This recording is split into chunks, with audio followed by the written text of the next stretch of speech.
Honourable member for Edmonton Meadowlark first. Thank you, Mr. Chairman. It's an honour for me to rise and speak to Amendment A1 to Bill 50, the Electric Statutes Amendment Act 2009. Mr. Chairman, in speaking to this bill, we talked to many constituents of Edmonton Meadowlark.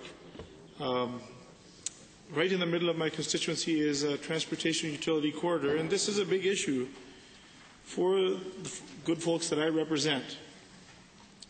And in speaking to the bill, we asked the constituents what their position was.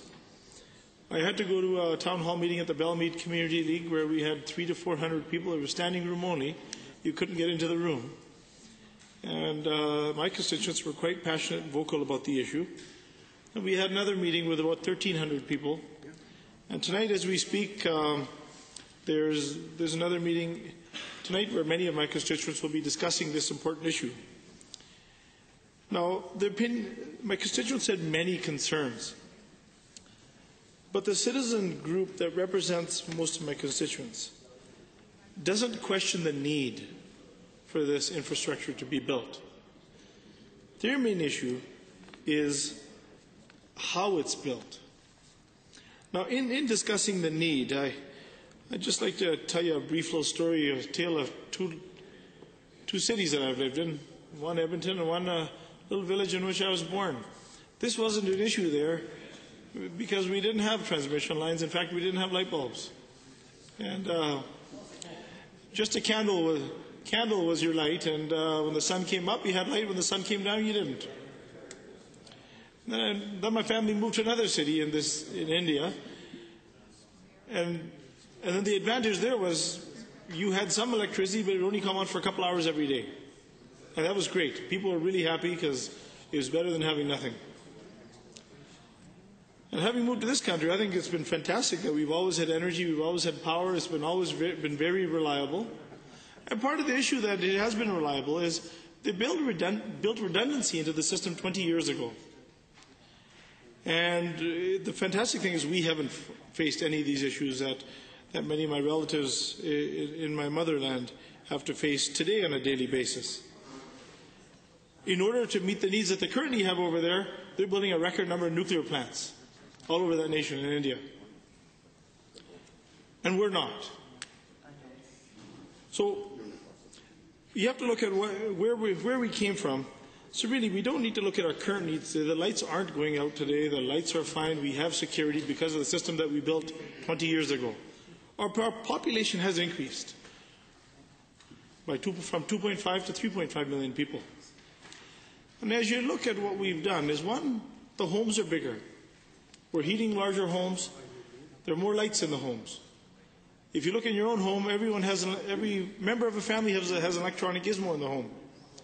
Computers are on all day long. The cell phones are plugged in. The stoves, the ranges. In the olden days, the homes used to just have 60 amp service. Now we're up to 100 and some 200 amp service. So not only do we have more people, in each home we're actually consuming more energy. And now if we look in the future in greening our growth and greening our economy and greening our automobile fleet, we're having a lot of hybrid vehicles. In the future, we'll be plugging our vehicles into the grid as well. Now, so my constituents have not questioned the need to build more energy. Now, my understanding is that during the peak hours that we're purchasing energy from the neighboring province at a very high rate. And we're buying it back, and then we're selling them energy at a very cheap price at the end of the day. And also I'm told that these lines are, since they're old, it was great technology 20 years ago, but with the advent of all the modern day scientific research, we have new lines, and they're losing less energy. So we can save an extra up to 220 million, maybe a little bit more, maybe a little bit less, of energy. So we're producing a lot of energy that we're losing. Now we're moving towards cleaner forms of energy production with carbon capture and storage. We have natural gas and cogeneration. We have wind power in south.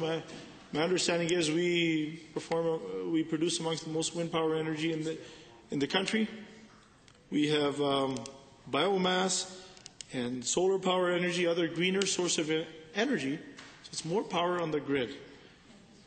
And it only makes sense that you would, just as you upgrade your home, you upgrade your furnace, you upgrade the wires in your house, that we as a province upgrade our infrastructure, be it roadways or our electrical infrastructure or even our gas lines, to move a very critical thing that we need, which is energy.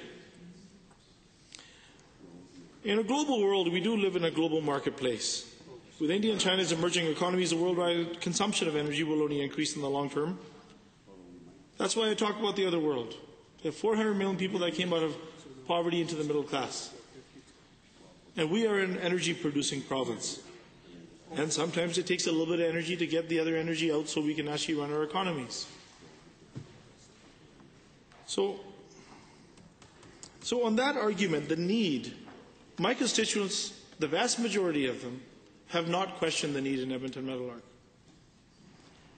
And these are good people who I know may be impacted by some of the infrastructure projects that may be built. Of these projects, the Heartland Region project could affect my constituents. Now, so their main issue is, and that's where the amendments to the bill come in, their main issue is the public interest. What's their public interest? The issues that they've addressed are, one, the issues of the health issues, whether the perceived or realistic health issues. I've come to the conclusion that their concerns of health will probably not agree with Health Canada's concerns on electromagnetic frequency. And I think on these, both sides are probably going to have to agree to disagree. A big issue for them is declining property values. My constituents did understand that they purchased their home on a utility corridor. They expected the Anthony Henday, and it's there. They have 240 kilovolt lines, and they are there.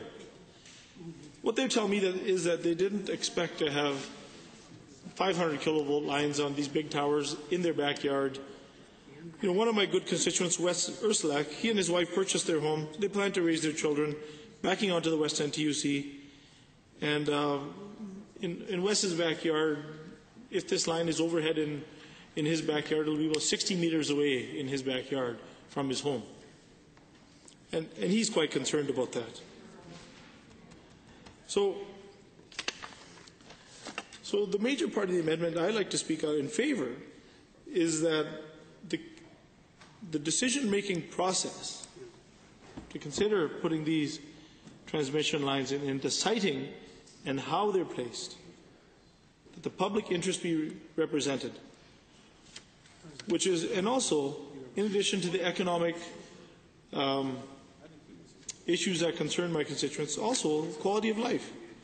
So to include the social, economic, and environmental effects where these lines are placed. And I made a commitment and promise to my constituents to bring this out into the House here. For a number of my constituents, costing is an issue to pay for the lines. And I'm glad that the Minister of Energy has introduced an amendment that addresses the costing, scope, and scheduling of these lines. Do we need all these lines right away tomorrow? No, as I said, right now there are no brownouts. So I think it's a wise decision to do these in stages, bring them on as we need them. So, Mr. Speaker, the position I have taken on this is that I do believe that the infrastructure needs to be upgraded. And voicing my constituents' concerns, I'm hoping that the decision is made to locate them underground. My constituents and I have not suggested that they be put in the other end of town in the other TUC. And we've not said they should be put in a rural area in somebody else's backyard. We've said, please do them in our backyard. But we're just asking that they be done underground in our backyard. And I think Alberta can show some leadership. This has been done elsewhere in the world. And I believe this may be the future for the rest of the country. Many of these other 200 kV lines are being placed underneath underground. My constituents do realize it will cost more, but if you spread the cost amongst all of Albertans, the cost will be minimal. And Mr. Chairman, these are just my thoughts that I'd like to express to you and to my colleagues here in the Assembly. I'd like to thank you for the honour of standing up and speaking to the amendments, Amendment A1 to Bill 50, as well as to the bill, and as well as to speak up for my constituents. Thank you.